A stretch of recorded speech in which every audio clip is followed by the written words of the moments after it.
college, have the mindset that you are going into a new chapter and you are going on this journey to meet new people. Befriend different people. Go through a journey of self-discovery.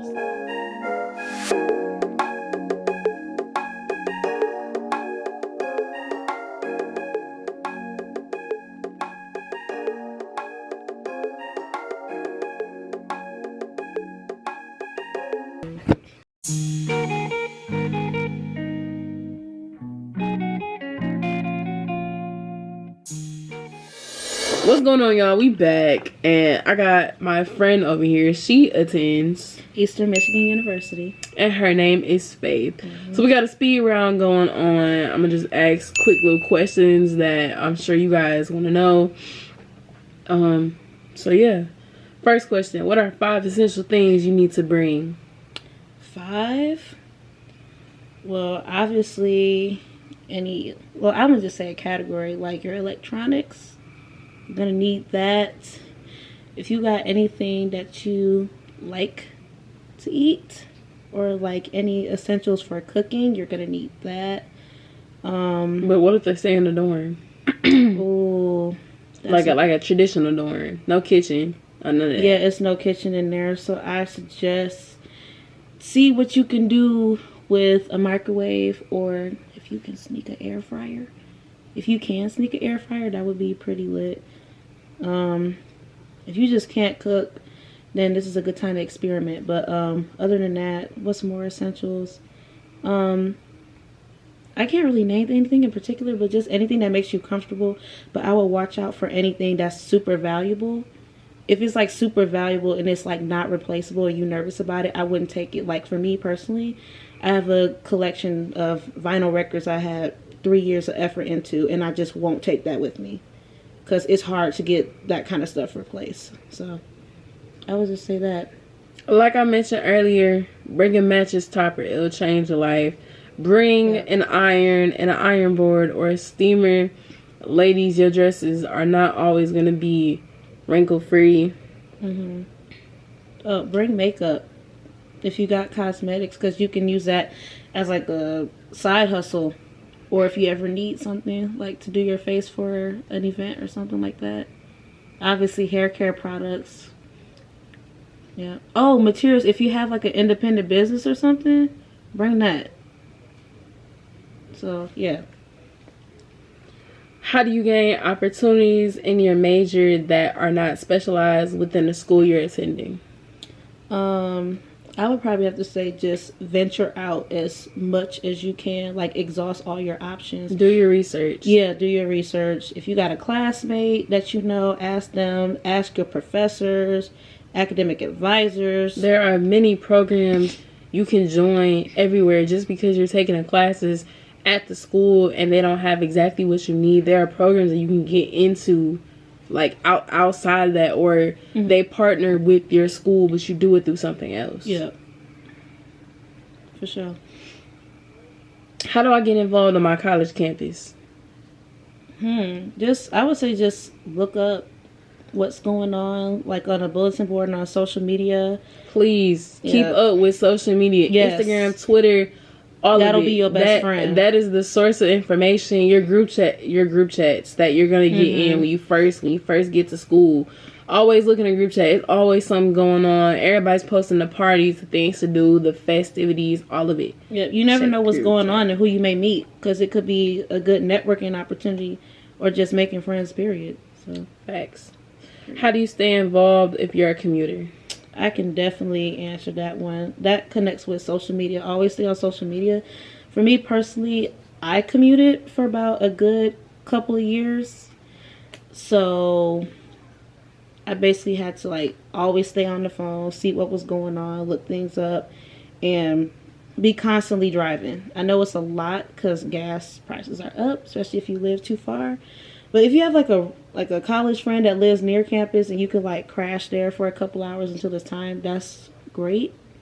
But as long as you got the means to get from place to place, then you good. And sometimes they may have off-campus events, so that's pretty cool. But please get involved, because it's just a great opportunity overall. You will not get these 4 years back. No, you won't. So live every moment of your college experience, because I met a lot of people who said, I wish I did more. Yeah. But it could be an event, it could be an organization, Greek life. It's a bunch of stuff you can do. different world, the quad, the list goes on. How is college life presented on TV based on how it is in real life? TV is all a lie. Like, no, I'm joking. Not for real. But honestly, from my personal experience, college in real life is not like how they perceive it, like a High School Musical type of story. Not everybody is just happy and moving around all the time. Like, there's people that most of the people just do not care. So you just have to be on your stuff. Nobody's going to baby you or hold your hand ever. Also, the people you're around come from many different places. You are not in the same bubble that you was in high school, where you known everybody around the corner, down the street, Keisha on the block, all of that. Like, you're in a whole different environment for 4 years, and people come and people go. One thing that they always say when you first come in is look to your left and look to your right. The people that you came in with will not be there when you graduate. Or they will. But that's just to say that not everybody makes it, and not everybody gets to graduate and gets to experience these 4 years, because it's real. Yeah. Like money, finances, the dedication, like depression, with your grades, all of it. It's all real. So with that being said, college on TV is glamorized and kind of done up a little more. It's not that it's unreal. Honestly, All American Homecoming does a really good job, in my personal opinion, showing HBCUs in the light better. Well, besides Different World, but better than the other shows that I've seen. But it's not to say that's not true, because they definitely embody it. But it's just brought up just a little bit more.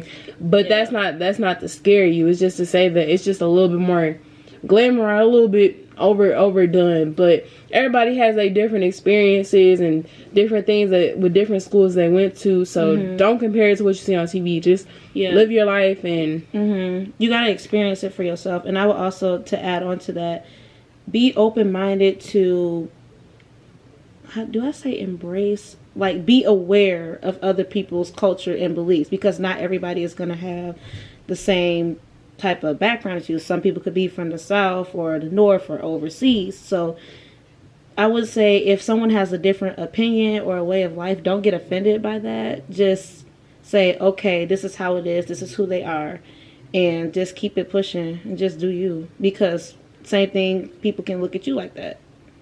Period. So that's it. And it'll make your 4 years go very smoothly if you just don't worry about people. Like, be social, make friends, and check up on people if you got that close bond. But other than that, just do you. You stay out of a lot of trouble doing that.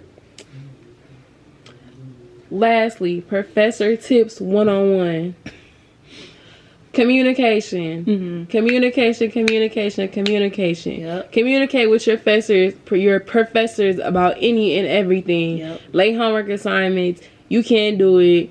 Sometimes they won't care. Sometimes they will care. Sometimes you might have to put a little extra elbow grease to get what you need to get done. But communicate, and don't be afraid to email your professors. Yep. Communicate. Please go to those office hours, rather if you're struggling or not. Because personal experience, the more you get in your professor's face about a lot of stuff, they're gonna remember who you are. They're gonna remember who you are. And then if you're not doing too hot at the end of the semester or the year, they're like, oh, this person didn't do so great, but they were always doing their work. So it's about, they'll do an assessment on you. And if you have like a good rapport, then the assessment will work into your favor. You'll pass the class. But also look at ratemyprofessor.com before you attend any class. Look up that professor before you register, and look at them reviews. Yep, please look at those reviews. And if there's no reviews, just use your best judgment. But don't take any class without looking at them professors on ratemyprofessor.com. You will be messed up if you don't do that. If you don't do that, that'll be your best friend. And then also at the end, you can write a review. And you can talk your stuff. Positive and negative. Lastly, after this we done? Money. Ooh. How much money do I need to bring to college? A lot. I would say, personally, at an HBCU, there's always so much to do, so many things, so many events. You have to wear certain things. I would say, like, snacks and groceries and finances alone, medical stuff, $200, and $350 for miscellaneous. And spend it wisely, my boy, because stuff is always happening. Yep, I would say at a PWI is definitely, you definitely need not a lot of money, especially for your personal expenses, food, gas, all of that.